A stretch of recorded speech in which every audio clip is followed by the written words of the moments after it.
parables that Jesus tells about a vineyard owner hiring day laborers.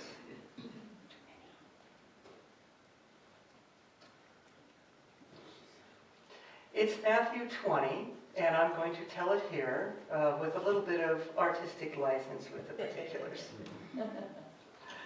One day during harvest, Don Fapiano, a vineyard owner in Dry Creek Valley, went to Fulton Four Corners looking for day laborers to work in his vineyard.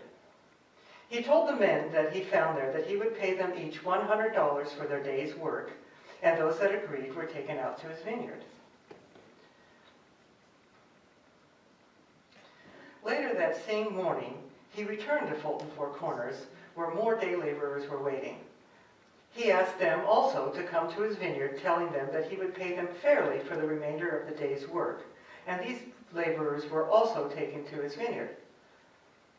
Since it was harvest and there was much need of labor, he returned again at midday and in the afternoon, each time telling the men that he would pay them fairly for their work and taking them out to his vineyards. In the evening, he went again, and he was surprised to find that there were still laborers waiting there, and he asked them why they were still there. And they said that no one had hired them. So again, he told them that he would pay them fairly for the remainder of the day's work and took them out to his vineyards. At the end of the day, he told his foreman to pay the workers. He started with the men who had been hired in the evening, paying them $100. He proceeded then to the workers hired in the afternoon, and then midday, and then mid-morning, and each time paying the workers $100. Those that had been working since early in the morning were expecting to be paid more, but they were also paid the same $100. Upon receiving their wage, they went and complained to Mr. Fapiano, asking why they, who had worked all day long through the heat, were paid the same as these people who had just arrived at the end of the day and had barely worked an hour. "Why are you griping?" Don said to them. "Didn't I tell you I would pay you $100 for your day's labor, and didn't you get paid that? You got what you were due. Are you just mad because I was generous? Were you robbed by my generosity? Don't I get to be as generous as I want? It's my money after all. Take your pay, go home." I've always liked this story, as envy of others' good fortune is one of my pet peeves. My second husband was sorely cursed by that kind of envy. I once had a chance to go on a river rafting trip, for free, mind you. A friend had paid for 4 slots, and one person got sick, and it was too late to get a refund. And he knew I was a strong swimmer and not afraid of the water and a wicked good cook over a campfire, and asked me if I wanted to go. But my husband was so unhappy about the fact that I was getting something cool that he didn't get, that he wouldn't let me go. He would have lost nothing for me going on the trip. In fact, the world as a whole was a little bit poorer, as I was robbed of what probably would have been a great experience, and they were robbed of my good company. Okay, well, at least my good cooking. And that point of view was the lens through which I had always read that story. But one day, I happened to talk about the story to a very good friend of mine whose opinion I greatly valued, and I was surprised when her response was, "Yeah, I would have been pissed too." Having always read the story through the eyes of the latecomers, this surprised me. But, as I said, I valued her point of view, so I stopped a moment, and I looked at it from the point of view of the people who had been working all day through the heat since the morning, and I had to admit, I too would have been unhappy. It reminded me of an incident in my early teens. My parents promised myself and both my sisters desks. They would buy the desks as they came up in the newspaper used, and they had set a maximum price. The order we would get our desks was decided at random. My little sister was first. And when a desk appeared in the newspaper at the agreed upon price, they bought it for her.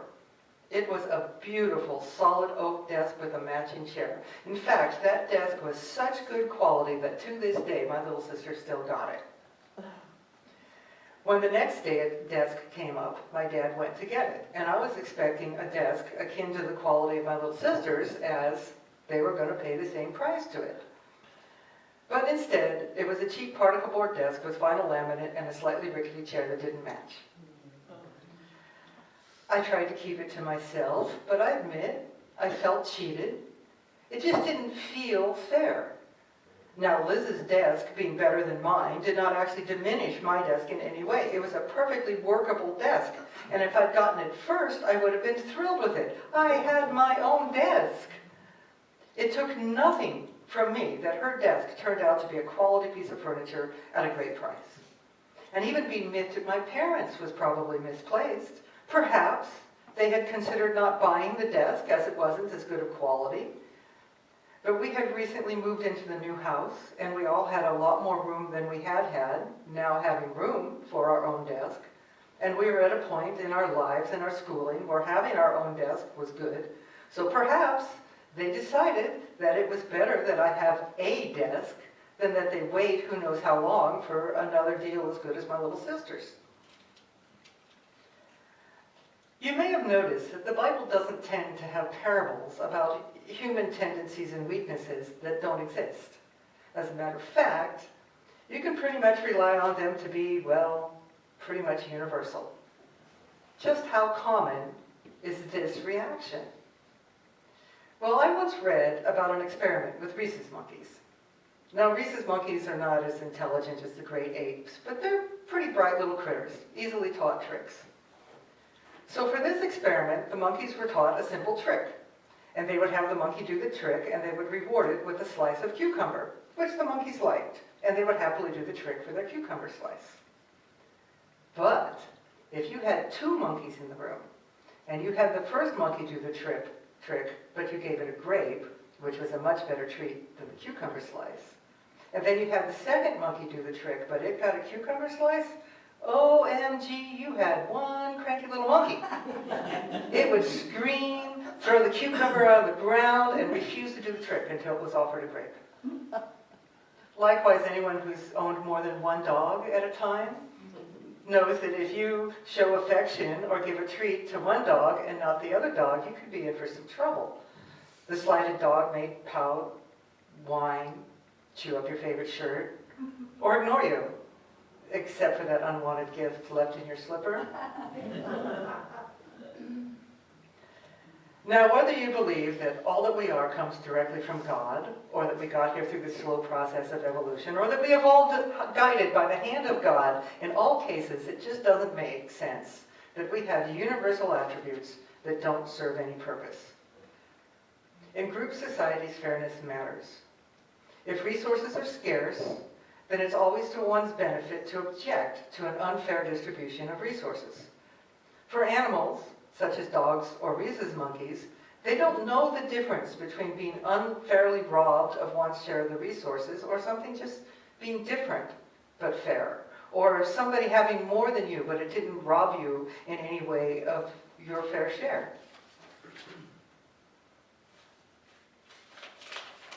This page left blank. In theory, we humans can tell the difference.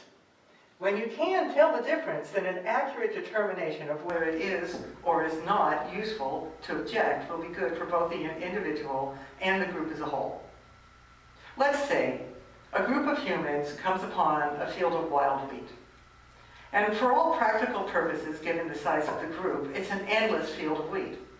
And everybody goes out in the field with their baskets and their sickles and collects as much wheat as they care to. So at the end of the day, one person may have quite a bit more wheat than the others due to their more diligent wheat harvesting. But there's still plenty of wheat out there. Anybody who has less wheat, who wants more wheat, all they have to do is go out again into the field with their basket and their sickle and collect much more wheat. It's a total waste of energy to yell and scream and throw your wheat on the ground. Much more efficient, just go get some more. But if that field of wheat is hardly big enough for what the group needs as a whole, and one person collects twice as much wheat as anybody else, leaving everybody else without enough, well then it's worth the effort to object, even in a highly energetic fashion. Or say an individual walking alone comes upon some honey seeping out of a tree. She has no way to collect and carry the honey home, and if she leaves it there, something else will probably come eat it, so she just licks the honey off the tree, going back to her group plump and happy. Likewise, it makes no sense for the others to object to her good fortune. No one got less for the one person getting more, so it's a waste of energy to chastise the fortunate one. In fact, her good fortune might spread to the rest of the group, as her full belly allows her to share other resources more generously when they collect for the evening meal. Of course, in reality, when the woman comes back with honey still stuck to her face, some of the other people may, in fact, complain. The reaction of the workers who worked all day and got paid the same as those who worked only an hour is pretty common, and thus the need for a lesson on it. Jesus, in this parable, makes the point to suggest that griping about the situation is counterproductive. The workers who worked all day lost nothing for the generosity of Mr. Fabiano giving what amounts to a bonus for the people who worked less than a day. His returning repeatedly to find workers and his surprise that there were still workers standing there at the end of the day suggests that there's a lot of work available. Anybody who felt like they didn't get enough and wants more money has only to come work the next day for what was a fair wage today and will be a fair wage tomorrow too. They also agreed to work for the wage that was offered, and they were paid fully as promised. Their feeling cheated did not mean that they were actually cheated. It's like the woman coming back to her tribe with the honey still stuck to her face, or my cheesy particle board desk. The only problem was the witnessing of somebody else that had more and creating the resulting feeling of unfairness. That sense of unfairness may well be hardwired into us, especially when the discrepancy comes at the discretion of an individual. Why not me? Jumps to our lips. The favor of other members of a group is important, especially dominant members. And the closer the relationship to the unevenly generous person, the more likely people are to be unhappy about it. An employer is an important relationship. And I think we all understand why a woman might be angry that the newly hired man doing the same job got 30% more money than her. It's really easy to understand why the morning workers complain to the owner. But there is no actual loss of resources on the part of the morning workers. They got what they were promised. And generosity is a good thing overall. It helps to redistribute resources from those who have a lot to those who have less. Jesus seems to be telling us in this case, I know it feels bad, but suck it up. Take your pay, go home. Don't be ruining somebody else's day. There really is no value in your griping here. This parable is reminding people that we are humans, not animals, and that we have the capacity, at least in theory, to discern the difference between an unfairness that actually diminishes their life from one that only added to the lives of their neighbors. I'm sure we've all heard the phrase, enlightened self-interest, which is generally meant to mean the recognition that others around you doing well is often good for you too. For instance, if the guy down the block gets a better job at earning more money, he may invest more in his house, painting the outside, fixing the landscaping, thus making that house and then the whole neighborhood look better, improving the quality of life and the value of everyone living near him.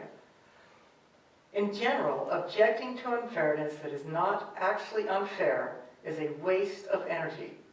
And wasted energy is always a loss overall, especially if it robs someone of an advantage but offers nothing to the group in return, such as my first husband robbing me of a river rafting trip. And sometimes it's downright destructive. We humans do tend to feel a certain sense of satisfaction at the destruction of unfairly derived resources. But in general, destruction of resources is just destruction. And in the end, it adds up to there being less for everyone. It's an important lesson to remind people that just because they feel like something isn't fair doesn't mean that it isn't. And it isn't always appropriate to gripe about it, for reasons that Mr. Fabiano clearly delineates to his irate workers.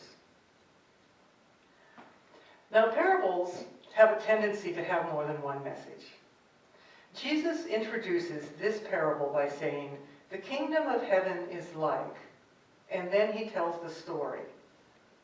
He's also trying to tell us how heaven, God, works.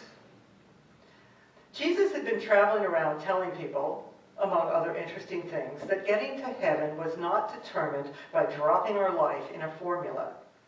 This was a new concept, unusual in the world at that time. The very idea that access to heaven was not dependent on the balance of our good and bad deeds. A common view in the world across many beliefs, variations on the Egyptian weighing of the heart by Anubis. We might well say, hey, I worked my whole life. I went to church, I helped my neighbors, I followed the 10 Commandments, even when it was hard, by the way. Why does that murderous, thieving, druggy deadbeat get the same place in heaven as I do?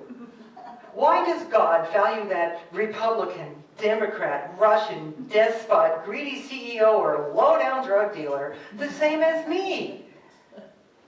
Jesus seems to be trying to tell us here that heaven is not a limited resource.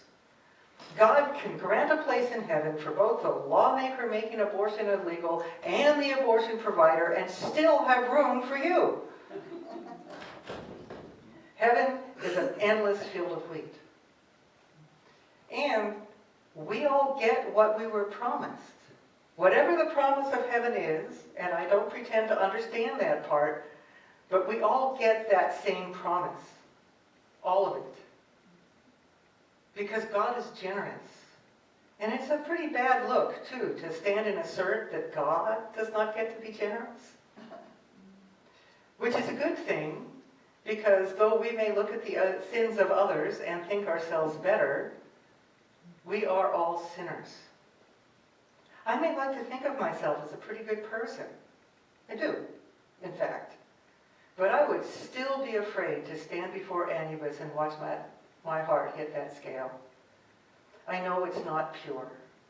Like Jimmy Carter, I know I have sinned in my heart. Maybe a few times, in fact, too. But luckily for me, I believe that my soul is pure. I believe that all of our souls are pure. And we do not take to heaven the wounds and tapes and reactions that we learned from our equally wounded parents, or picked up from trauma, or rock and roll, or video games, or Dungeons and Dragons, or wherever it was that we learned our sins. I think that Jesus is trying to tell us here that we all get to go home. And I believe him. Blessed be. Yay.